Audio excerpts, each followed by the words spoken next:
Francis Dubrac, bonjour. Bonjour. Francis Dubrac, alors sans avoir la grosse tête, vous avez de nombreuses casquettes. Je vais en citer seulement quelques-unes. Responsable du MEDEF Saint-Denis, vice-président de la Chambre des métiers du 93, président de Pleine Commune Promotion, président également de l'Office du tourisme Pleine Commune Grand Paris, administrateur dans de nombreuses associations telles que le Festival de Saint-Denis et c'est ce qui vous fait manger tous les jours, pour reprendre votre expression. Vous êtes avant tout dirigeant d'entreprise, Dubrac TP, une entreprise de travaux publics spécialisée dans l'entretien des communes. Alors à l'image de ce qu'on demande tous les jours à notre antenne, sur notre média, aux jeunes entrepreneurs, je vous demandais de nous faire le pitch de Dubrac TP en 30 secondes, 1 minute. Dubrac TP aujourd'hui, c'est une entreprise de près de 300 salariés, implantée ici entre les Francs-Moisins à droite et les 4000 de la Courneuve à gauche, installé ici depuis 1967, puisqu'on a été exilé de la porte de Paris à Saint-Denis pour construire l'autoroute du Nord. Et on est venu ici au moment où il y avait encore des moutons et où les 4000 n'existaient pas, donc c'est de 63 à 67 à peu près. C'est une entreprise spécialisée, vous l'avez dit, dans les travaux de voirie et d'assainissement, et les travaux surtout d'entretien, c'est-à-dire que vous ne nous verrez pas faire l'autoroute Paris-Nice, mais vous nous verrez dans les communes à changer une bordure, à réparer un trottoir, à réparer un égout. C'est le métier depuis 96 ans, je crois, puisqu'il y a 1923 la création. Alors donc, voilà. Justement, je vais vous proposer de revenir sur le fil de l'histoire de l'entreprise et puis de votre parcours personnel. Côté entreprise, donc tout démarre, vous l'avez dit, en 1923. Tout démarre en 1918, où mon grand-père, qui est poilu de 14 et qui a eu la chance de s'en sortir, est le second d'une famille d'agriculteurs limousins. Et l'agriculture dans le Limousin, c'est à peu près 3 cm de terre et 1 cm de gazon pour les vaches et 3 km de granit. Donc ce ne sont pas des régions très riches. Et comme dans beaucoup de lieux paysans, c'est l'aîné qui prend la ferme et les autres se démerdent. Donc le grand-père, il a pris son baluchon, ses sabots. Et puis il est venu à Paris, comme c'est des gars assez costauds, assez grands, qui ont l'habitude de travailler le granit, il vient paver les rues de Paris l'hiver et il revient faire les moissons avec son frère l'été. Ça va durer pendant 5 ans, jusqu'au moment où il rencontre une jeune fille de Nanterre, dont la grand-mère faisait paître des moutons dans un quartier qu'on appelle la Défense, ça a changé depuis. Et il va l'épouser, et tous les deux, comme ils sont jeunes, dynamiques et que ils ont envie de créer une entreprise, de se lancer dans la vie, ben ils vont créer une entreprise et ils vont louer une petite maison qui est le long du canal Saint-Denis à la porte de Paris.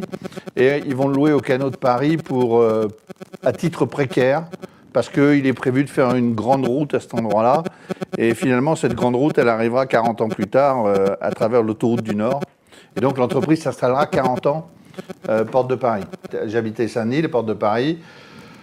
La maternelle à Saint-Denis, l'école communale à Saint-Denis, à De-Geter. Ensuite, le lycée Paul-et-Loire. Une scolarité un peu arrondissement. Je crois que j'ai redoublé 5 classes. Donc, Vous vouliez être sûr de bien les... Ouais, bien les comprendre. Ouais. Et puis, je suis tombé en mai 68, alors... C'était propice aux grèves, les copines. Vous avez repris les pavés de votre grand-père? Ouais, non, j'aurais jamais lancé. Et donc, je me retrouve à l'école des travaux publics pour faire un BTS de travaux publics. Puis après, je rentre dans l'armée. Je serai officier pendant 13 mois. Je sors, et là, on me propose, compte tenu que j'ai fait l'école des travaux publics, on me propose de rentrer en 3e année d'école d'architecture. Vous pensiez partir travailler et un professeur revient vous chercher? Ouais, il vient me chercher en me disant tu étais parmi les bons en architecture, pour une fois qu'on me disait que j'étais bon. Si tu veux, tu peux rentrer en 3e année d'archi. Je rentre à l'école spéciale d'architecture boulevard Raspail et je fais en 1 an ce qu'on appelle les UV, les unités de valeur, qu'on doit faire en 2 ans. Et donc la 4e année où je suis marié, je m'emmerde à la maison parce que j'ai rien à faire. Par le repassage, la cuisine en attendant ma femme qui bosse. Et finalement, je retourne au Grand Travaux de Marseille où j'ai fait mon stage de fin d'année. Et le patron, je lui propose de travailler à mi-temps, puisque j'ai quand même les cours, ce qu'on appelle d'atelier, les cours d'archi, où on dessine dans les ateliers le soir. Et il me dit, écoute, tu vas travailler à plein temps, et si tu as besoin d'aller à l'école, tu vas à l'école. Donc, je passerai mon diplôme d'architecte comme ça. Et je commence ma carrière au Grand Travaux de Marseille. Alors c'est vrai que je suis né avec une petite cuillère en argent dans la bouche, puisque je suis issu, je nais dans une famille qui a déjà une entreprise, mais à ce moment-là, il n'est pas du tout envisagé et envisageable que je travaille dans l'entreprise du Brac. Il y a déjà mon père, mon oncle, mon frère, ça commence à faire beaucoup. Vous pensiez plutôt aller dans un grand groupe? Ouais, je suis peinard, je fais ma carrière dans le grand groupe. Là, par contre, j'apprends beaucoup sur la façon dont il faut appuyer sur la tête de l'autre pour pouvoir grimper et arriver dans la hiérarchie. C'est une bonne école. J'apprends aussi un certain nombre de bases de gestion de chantier qui me serviront après. Donc là, on est en 1984. On est en 1984 et puis un 4 août 84,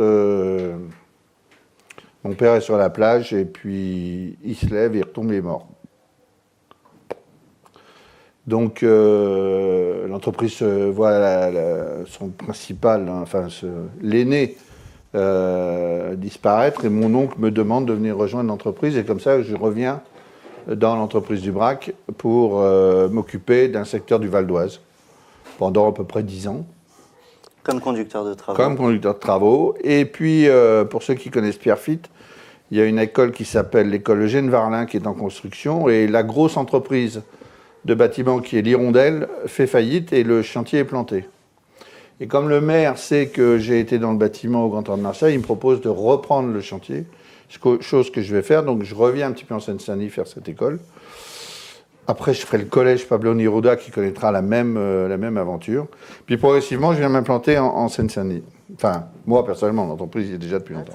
Un mot sur cette date, c'est que mon oncle, qui a donc des entreprises familiales, c'est ça, on part du grand-père qui a 100% des parts, les deux fils ont 50% chacun, et puis ainsi de suite, et on dilue le capital, ce qui fait que généralement, une entreprise familiale ne dépasse pas les 3 ou 4 générations à cause de cette dilution du capital. Donc, mon oncle qui a 50% des parts décide de partir à la retraite. Et après des histoires de famille dont je vous passerai les trucs, me vend à moi ses 50%. Donc, comme j'en ai 25 par mon père, plus 50, ça fait 75. Et je me retrouve à la tête de l'entreprise, puisque je rachète du coup les parts de mon frère qui va faire devenir patron d'une autre entreprise qu'on avait rachetée pour eux.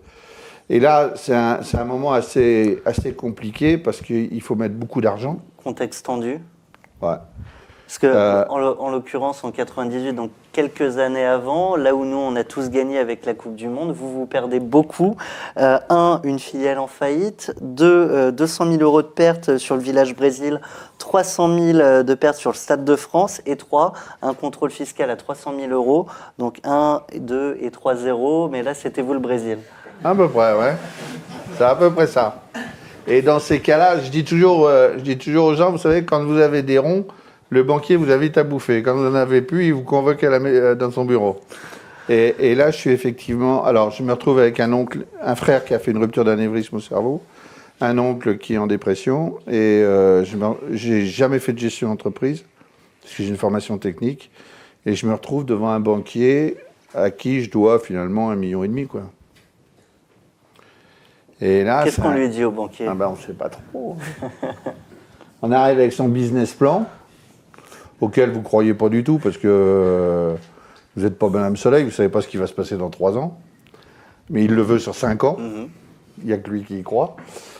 Et puis finalement, avec le temps, vous comprenez que le banquier qui est en face de vous, il regarde déjà si vous n'êtes pas...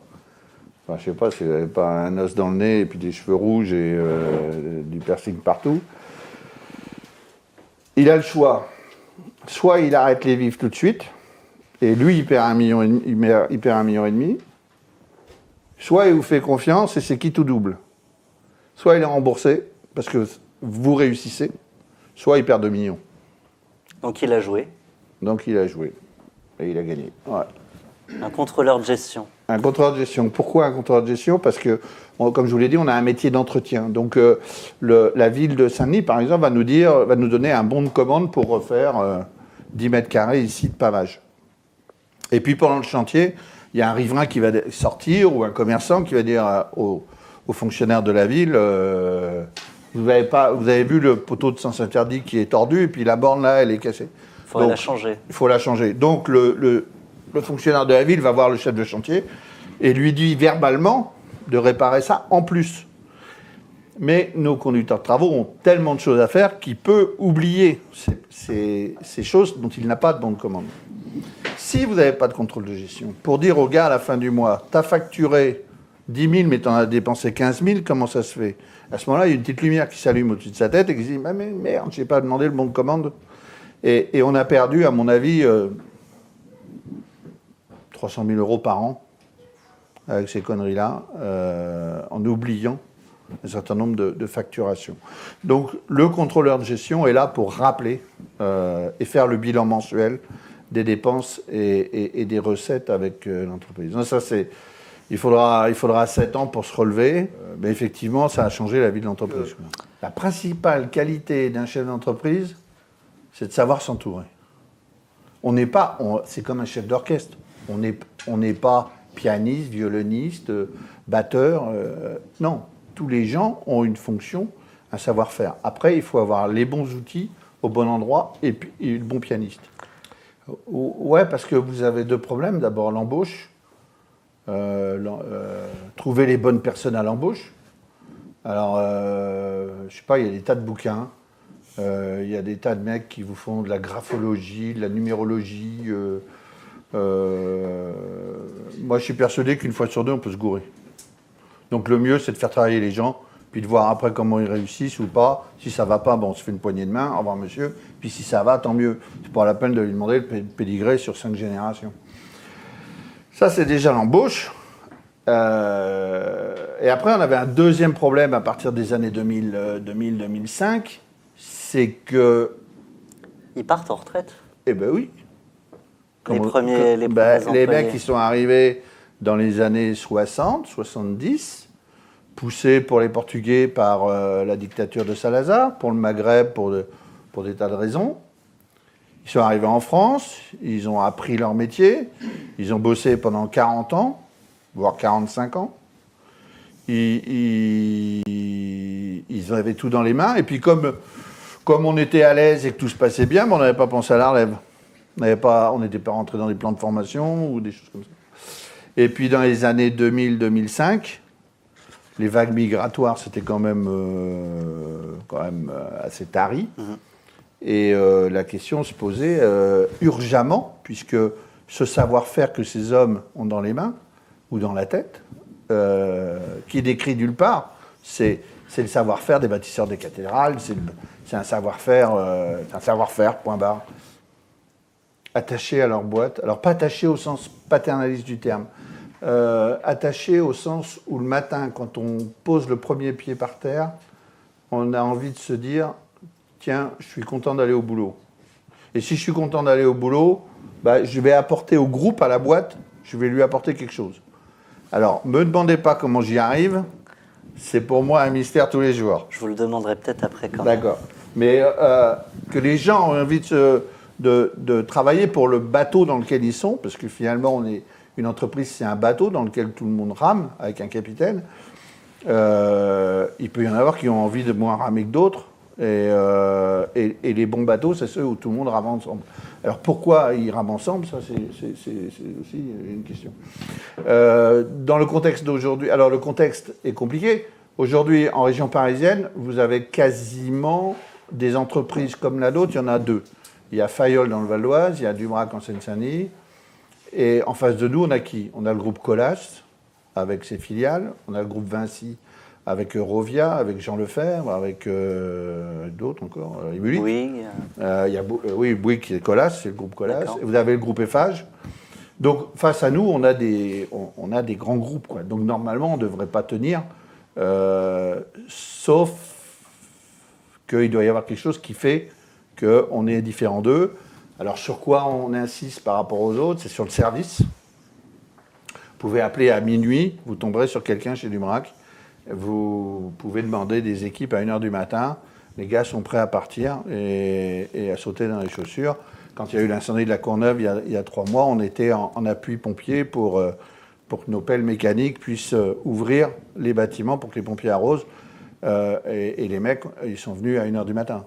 Appeler, je ne vais pas faire de mal à Colas, mais appeler dans une agence Colas à minuit, le téléphone va sonner longtemps. Donc, si on veut s'en sortir, il faut du service. Et il faut que vos gars aient envie de se lever le matin. Pour qu'ils aient envie de se lever le matin, ou la nuit, il faut que la dernière fois que vous les avez dérangés à minuit, ils aient pensé que ça valait le coup de le faire et que vous les avez bien rémunérés pour la nuit qu'ils ont passée. Voilà. Donc c'est tout ça qui fait que l'entreprise se forge une réputation. Et puis, il faut aussi, on va en parler, il faut aussi que les gens, aujourd'hui où on parle beaucoup de clause sociale, il faut aussi que les gens qui travaillent dans l'entreprise soient des gens du territoire. Les élus sont assez, en ce moment avec le 10e anniversaire de Clichy-sous-Bois, on parle beaucoup d'emplois dans les quartiers et compagnie. Des entreprises patrimoniales installées durablement sont quand même 300 emplois ici. C'est important dans la banlieue. Bon, rassurez-vous, ni Hollande ni Sarkozy viennent nous voir. Ils préfèrent aller chez Auchan. C'est beaucoup plus glorieux que de venir chez Dumrac. Mais on s'en fout. Nous, on fait notre vie. Moi, j'habite là. On est intégré dans notre quartier. Et je pense pour les élus locaux, pour les donneurs d'ordre, c'est important qu'on participe à la vie de la ville. Quoi. Oui. Vous connaissez les To Be Free ? Ça me dit quelque chose, ça remonte à loin. Ça remonte à loin. Est-ce que vous connaissez aujourd'hui un groupe qui est tenu plus de 10 ans ? À part les Stones. Ouais. Ben voilà. C'est l'exception qui confirme la règle. C'est-à-dire que je crois absolument pas à l'association, sauf peut-être 2 frères, ou un frère et une sœur qui s'entendent à merveille. Moi, ça n'aurait pas été le cas. Mon épouse a démarré sa boîte avec un associé. Ça a duré 3 ans. Parce qu'il y a un moment donné, il ne gagnait pas beaucoup de sous et puis il ne voulait pas payer beaucoup d'impôts. Donc il disait, il faut qu'on mette des frais de caisse pour prendre de l'argent en liquide dans la caisse et comme ça, on se fera des salaires sans payer d'impôts. Ouais, mais enfin, on ne peut pas vivre qu'avec des frais de caisse. Donc il y a un moment, elle lui a dit, stop, on ne va pas faire le jouer comme ça. Donc ça s'est séparé. Donc si on peut faire tout seul, c'est vachement bien. Bah oui, parce que les sommes à engager pour acheter une entreprise, quand vous la créez, bon, il faut vivre. Donc il faut assurer au moins sa subsistance et puis celle de la boîte. Et quand vous rachetez un bousin comme ça où il y a 179, aujourd'hui il y a 179 cartes grises qui tournent tous les jours, il y a un peu de sous à mettre sur la table. Et le banquier, il prête qu'aux riches. Donc, et si vous n'êtes pas riche, eh ben, il vous demande une garantie. Donc c'est tous ces biens personnels. Bon, alors à l'époque, on n'avait pas de trop, mais on avait quand même une maison, la niche du chien, la voiture. Donc il vous fait signer un paplard que si vous vous plantez, il prend tout. Donc mon épouse qui n'était pas dans la boîte, elle se dit, et s'il rate ? On est à la rue tous les deux. Mais elle devait m'aimer à l'époque. Elle a beaucoup pleuré, elle a signé. Bah oui, je vous le disais, ce Portugais ou cet Algérien ou ce Marocain qui était arrivé de la campagne, ou cet Africain qui était arrivé de la campagne, parce que c'est des ruraux qui ont fait l'émigration. Ils avaient l'habitude de travailler avec leur père ou dans les champs, de planter un poteau pour faire une clôture. Donc quand ils sont arrivés dans les années 60, le travail physique n'était pas une douleur, bon, même si ce n'est pas des métiers... c'est pas des métiers de moquette, hein, le BTP, c'est quand même au froid, à la pluie, mais c'était des hommes rudes qui savaient le faire et qui avaient une éducation rude aussi. Et ce savoir-faire, c'est un savoir-faire manuel et intellectuel qui n'est écrit nulle part, qu'on peut transmettre dans les écoles d'apprentissage, mais il y a un moment, il faut le vivre, il faut l'appliquer. Et dans les années 2000, 2005, il n'y avait pas les petits jeunes là, qui arrivaient pour former. Alors on fait comment ? Et on fait comment ? On se retourne, surtout quand on habite ici, et puis on regarde, et puis on se dit qu'il y a plein de gamins dans les cités. Alors curieusement, 2005, on en parlait tout à l'heure avec Clichy-sous-Bois, ça a été comme une... Moi, j'étais stupéfait, parce que 2005, c'était les émeutes. Donc, on voyait quand même pas les gamins des cités comme des super-héros, quoi. On a quand même fait l'état d'urgence pour cette période. Et curieusement, les mômes du coin, là, jusqu'à Aubervilliers, ont pris une espèce de conscience. Et alors qu'on voyait personne à l'embauche rentrer dans les bureaux, il y a plein de jeunes qui sont arrivés en disant « je cherche du boulot ». Alors, ne me demandez pas pourquoi, peut-être que quelqu'un a fait une thèse là-dessus, j'en sais rien. Et donc, on a eu une vague de gamins qui sont arrivés comme ça, 18, 20 ans, et qu'on a insérés dans nos équipes. Alors vous m'avez dit là, c'était un peu un combat entre les générations, les anciens, les plus jeunes, qu'il a fallu gérer. C'est pas simple, parce que ce gamin, c'est qui ? C'est le petit-fils ou le fils de l'immigré de 60, élevé par la République française, qui a été à l'école, qui a été à la gym, mais c'est à peu près le seul effort physique qu'il a fait, et à 14-15 ans, peut-être même qu'il a quitté l'école. Et puis qu'il est en train d'essayer de tenir les murs de la cité pour pas qu'il s'écroule. Et d'un seul coup, vous lui dites, Pépère, tiens, voilà un marteau-piqueur 25 kilos, et t'attaques le béton. C'est pas gagné. C'est mal au dos. C'est pas gagné. Si le lendemain matin, votre gars, il est là, c'est que il est costaud. Mais généralement, il n'est pas là, parce qu'il est fourbu, quoi, et c'est normal. Mais par contre, son chef, qui peut être son père ou son grand-père, lui, il a été élevé avec des coups de pied dans le cul. Donc, il ne comprend pas que le jeune, ils ne sont pas au boulot le matin. Donc, il faut former votre encadrement pour leur expliquer que c'est pas la même génération que la leur, qu'on va en avoir besoin, donc il faut tolérer un certain nombre de choses. Pas trop longtemps non plus, hein, on va pas attendre 2 ans qu'ils se lèvent le matin, mais s'ils ne se lèvent pas un matin, ça peut être normal. Qu'il va y avoir des hauts et des bas de rébellion, parce que des fois, dans la cité, si ça va pas, ça se règle, quoi. Et sur le chantier, ils ont tendance aussi à vouloir régler avec le chef, mais bon, c'est quand même des costauds, donc tu me la fais pas. Et il va falloir créer cette osmose. Donc, il faut à la fois une diversité culturelle, parce que c'est important aussi, la façon dont on se parle, la façon dont on s'aborde. Donc les chefs de chantier, il n'y a pas de souci, mais qui va enseigner aux chefs de chantier ? C'est les conducteurs de travaux. Et là aussi, vous avez besoin d'une diversité, parce que encore une fois, on ne va pas se parler de la même façon, on ne va pas s'aborder de la même façon. Et ça, c'est l'alchimie qui se passe dans l'entreprise. Et c'est à la fois passionnant, super motivant, parce que vous allez avoir 60%, 50 à 60% de réussite, et vous allez avoir entre 40 et 50% d'échecs, donc là, c'est hyper démoralisant. L'honnêteté intellectuelle. Parce que c'est vraiment pas évident. Il faut tout vérifier, il faut tout entendre, il faut les ragots, il faut les mettre de côté. Il faut pas se laisser influencer par telle impression qu'on va vous donner par un gars. Il faut vraiment s'en occuper. Et puis il faut être honnête. Enfin, il faut être comment on dit. Quand vous avez promis quelque chose, vous le tenez. Enfin, il faut être droit. Réglo, droit, ouais. Et à ce moment-là, vous êtes respecté, vous pouvez tout vous permettre. Il ne doit pas y avoir des grands, parce que s'il y avait des grands, il n'y aurait plus de boîte. Donc, il y a des petites conneries. Il doit y avoir des petites conneries tous les jours. Des conneries certainement humaines. Être passé à côté de gens compétents et en avoir gardé des brels. Mais ça, c'est compliqué. Vous disiez tout à l'heure, on se plante 1 fois sur 2. Dans l'embauche, ouais. Moi, je peux vous faire un entretien d'embauche. Vous allez vouloir me payer 14 000 € par mois et vous allez y croire. Et en fait, je suis peut-être un super ramier. J'en ai embauché un comme ça. À l'embauche, il m'a Ah, il m'a vendu tout, là. Mais alors, quand on l'a vu au boulot, ça a été autre chose. Mais le problème, c'est qu'il faut 6 mois. Il faut 6 mois pour... Si vous êtes honnête intellectuellement, vous ne pouvez pas, au bout de 3 mois, vous dire, celui-là, c'est un mauvais. Vous êtes obligé de le vérifier. Donc, il faut lui donner une autre chance pour conforter votre avis. Et là, du coup, vous perdez 6 mois, 8 mois, 1 an sur un cadre. Et là, au moment où vous le virez, ça vous coûte des thunes.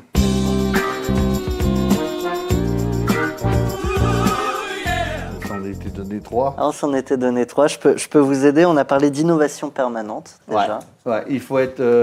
moi, je pense, aujourd'hui, je vais avoir 60 ans. Putain, ça fait mal. Et je crois qu'il faudra que je me casse le jour où je ne serai pas aussi jeune dans ma tête que la nouvelle embauchée ou le nouveau embauché qui a 18 ans. C'est-à-dire qu'aujourd'hui, par exemple, si on prend un exemple simple, je suis en train de réfléchir au camion à gaz. Parce que demain, le gasoil, c'est quelque chose qui va pas durer. Anne Hidalgo commence à dire que dans Paris, il n'y aura plus de diesel. Donc 6 mois... On a des petites antennes comme ça qui captent une information. Si vous n'avez pas vos antennes, si vous ne dites pas comment je vais anticiper l'avenir, vous êtes déjà ringard, quoi. Il faut aller à la maison de retraite. Alors sur un exemple très concret, comme celui du non-gasoil à Paris, ça veut dire j'entends Hidalgo qui dit en 2020, il n'y aura plus de gasoil à Paris. Je me dis, tu ne vas pas me prendre pour un jambon. Ce sera 2025. Ça sera 2025. Mais Madame Hidalgo peut, dans les appels d'offres publics, pour sa ville, dire qu'aucune entreprise ne pourra travailler pour la ville de Paris si elle n'a pas des camions propres et des camionnettes propres. Ça veut dire que les camionnettes seront électriques, par exemple, et que les camions seront... Parce que électrique, un camion, vous levez la benne, il n'y a plus de batterie. Donc, ça ne marche pas. Donc, il faut du gaz de ville compressé, ou l'hydrogène, mais on n'est pas encore assez avancé. Donc, il faut anticiper, envoyer ses collaborateurs chez Renault. Est-ce que ça existe ? Combien ça coûte ? Elle est où la station de gaz compressé ? Vous vous apercevez que vous avez la chance d'être un territoire où Gaz de France est installé depuis le 19e siècle et qu'il y a une station de gaz compressé de l'autre côté de l'autoroute face au Stade de France. Je ne le savais pas. Donc, voilà, il faut être innovant, il faut être dans la recherche. C'est pas de la recherche, on va pas réinventer le monde, mais il faut être dans l'innovation et toujours être, comme vous le disiez, avec des petites antennes, quoi. Mamadou, je crois qu'il est sénégalais. Et c'est un homme qui a 60 ans, c'est un homme qui a toute sa famille au Sénégal. C'est un homme qui a un savoir-faire. Alors, pour vous l'expliquer, le noir qu'on étale sur les routes ou sur lesquelles vous roulez, c'est ce qu'on appelle du béton bitumineux qui est étalé à 180 degrés. Et vous avez une raclette et vous tirez, il faut avoir l'œil, la force musculaire. Et Mamadou est spécialisé, on appelle ça un tireur. Et d'abord, ce qui est passionnant, moi je ne me mêle pas de politique, ça sera aussi une des données du chef d'entreprise, c'est d'oublier la politique. Mais je suis passionné par les autres, par la vie des autres, par la culture des autres, leur religion. Je suis passionné par leur pays, leur vie. Et en leur parlant, j'essaye de comprendre l'actualité, souvent. Parce qu'il se passe des trucs dans le monde. Moi, je n'ai pas forcément la culture de ce qui se passe en Côte d'Ivoire ou ailleurs. Et parler avec cette diversité, c'est super. Et Mamadou, tous les matins à 6h, il frappe à mon bureau, enfin, il frappe, la porte est ouverte, il s'assoit en face de moi et on parle 5 minutes. Et il repart, il me dit au revoir. Et on a passé un moment enrichissant. Et ce qui est marrant, c'est que je vais avoir parlé avec ce gars-là à 6h du matin et qu'à 10h, j'ai peut-être rencontré le maire ou le député. Et j'aurais eu comme ça dans la journée tout le panel de représentatifs de la société. Mais Mamadou aura été un élément fort d'explication sur un certain nombre de choses. Je lui demande son avis. Et il va avoir un avis qui va être assez marrant parce que ça sera son avis avec sa culture. Alors Nicolas Fouquet, tout le monde connaît Nicolas Fouquet, il a construit un château, Vaux-le-Vicomte, et il a invité le roi de France, et le roi de France s'est aperçu que son employé avait un château plus beau que le sien, Ce qui fait que quelques jours après, il l'a fait enfermer à la Bastille. Pas la Bastille, mais dans un... loin là-bas, je ne sais pas où, dans Savoie, je crois, ou je ne sais plus où il est mort au bout de 18 ans. Et donc, vous êtes entrepreneur, restez à votre place. Tous les entrepreneurs ont envie un jour de briller par la voiture, signe extérieur de richesse, par le logement, de surtout pas habiter là où on travaille. Et la politique. On voit ce que ça a valu à Bernard Tapie. Donc, restons entrepreneurs, restons à notre place. Nos clients peuvent être du privé, mais ils peuvent être du public. Et le public, il adore l'entrepreneur. D'ailleurs, c'est marrant, tous les entrepreneurs aimeraient faire de la politique et tous les hommes politiques aimeraient être entrepreneurs. Je ne sais pas pourquoi, il y a un truc là qui est mal fait. Mais ils ne supportent surtout pas qu'on devienne des Nicolas Fouquet et qu'on essaye de briller plus qu'eux. Donc, quand on est fournisseur de collectivité ou fournisseur d'un privé, vous savez, le mec qui vient déposer un devis en Jaguar, on a tendance à lui demander un rabais, quoi. Donc, restons modestes. Et après, quand on est en vacances, on peut faire ce qu'on veut, quoi. Alors, premièrement, dans une entreprise familiale, on a tendance à croire que sa progéniture, automatiquement, est capable de prendre l'entreprise. Et qu'elle en a envie. Et qu'elle en a envie. Ce qui, chez moi, n'est pas forcément le cas. J'ai un fils et une fille. Ma fille, elle s'est barrée en Bretagne. Et mon fils, un coup je te vois, un coup je te vois pas. Donc, je ne suis pas sûr qu'il ait envie de reprendre l'entreprise. Et je ne suis pas sûr qu'ils soient en capacité de reprendre l'entreprise. Donc après, il y a plusieurs solutions. Il y a la vente. Alors là, il faut que je vende maintenant parce que j'ai des jambes qui fonctionnent. Je prends le talbin, je vais à la pêche au gros à l'île Maurice et j'en profite pendant 20 ans. Mais pêcher du poisson pendant 20 ans, ça doit être chiant. Deuxième solution, vous filez à vos enfants. Vous savez le proverbe, la première génération, c'est des aigles. La deuxième, c'est des faucons. On dit que la troisième, c'est des vrais cons. Mais je suis de la troisième. Et puis, la troisième solution, c'est de se dire, eh ben, les grandes familles patrimoniales, prenez Peugeot, par exemple. Le capital de Peugeot appartient à la famille Peugeot. Et puis, il y a un directeur qui gère la boîte. Et là, vous choisissez le plus compétent que vous imaginez pour gérer la boîte. Vous vous retrouvez dans le schéma d'un grand groupe. Là, c'est pas de droit divin. Parce que moi, j'ai réussi, mais c'est un coup de bol. Je dis, 5 classes de redoublé, c'était pas gagné d'avance. Mais c'est quand même compliqué, ces boîtes-là. Il faut aller chercher les marchés. Il faut parler compta, il faut parler crédit, il faut parler... Après, l'expérience aujourd'hui, je pense qu'il faut pas trop se prendre la tête. Le bon sens paysan en entreprise, c'est peut-être le meilleur des diplômes. Mais on pourra en reparler encore. Il y a 2 solutions. J'aime pas trop le dire comme ça, mais quand vous êtes le groupe Bouygues ou le groupe Vinci, que vous voulez faire du commercial, vous prenez un avion, un A320, et vous emmenez 150 clients à Twickenham à un match de rugby. Moi, je vais acheter 2 places. Donc, on n'a pas du tout les mêmes moyens commerciaux. On n'a pas du tout la même approche des clients et compagnie. Et je ne pourrais pas lutter. Donc, encore une fois, c'est quoi mon atout? Le service de l'entreprise. C'est pas pour rien qu'on a des chasse-neige ici. Ils sont là au fond de la cour.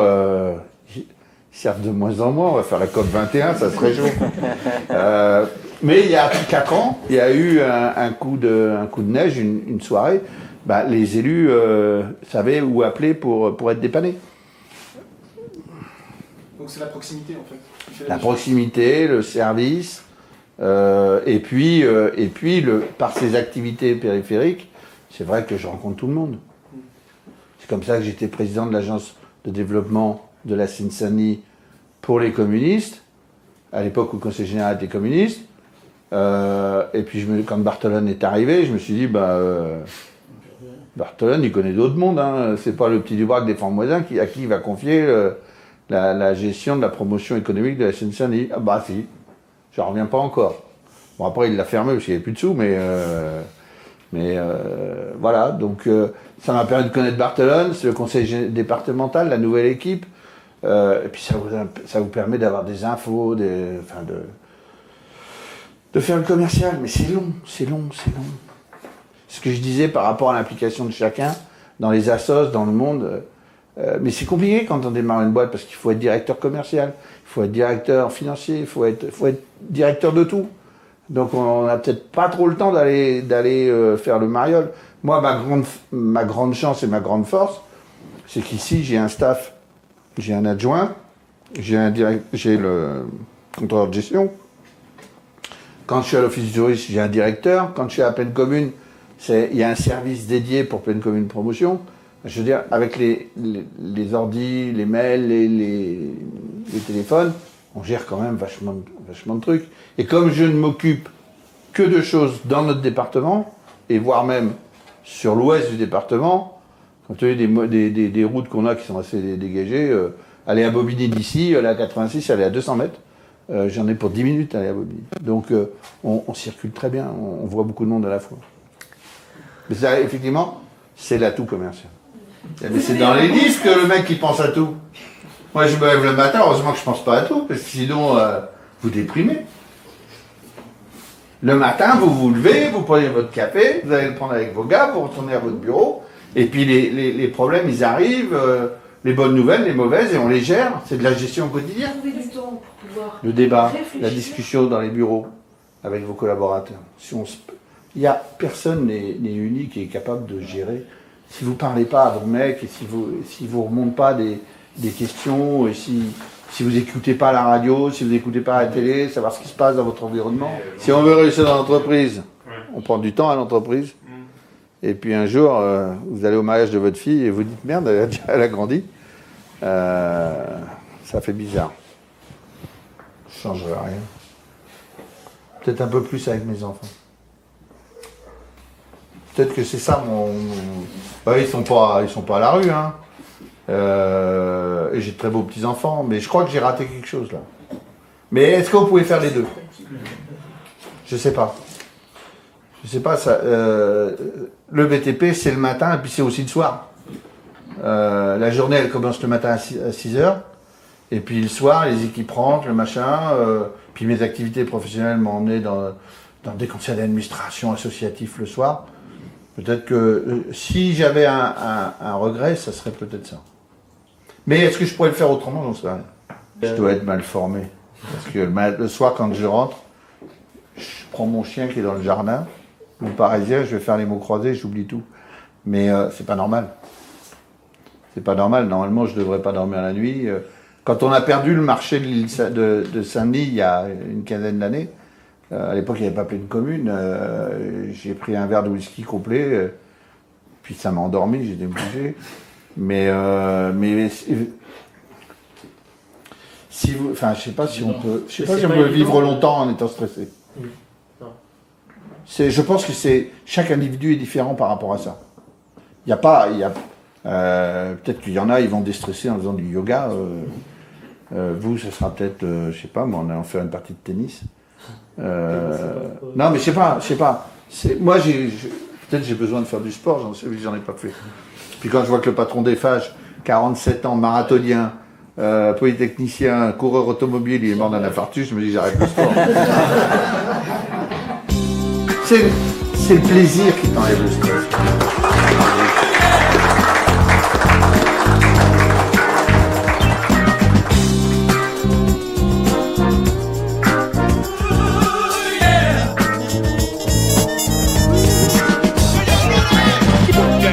Work that body, make sure you don't hurt nobody. You don't know? I don't know. I'm kicking the rhymes and I kick into the flow.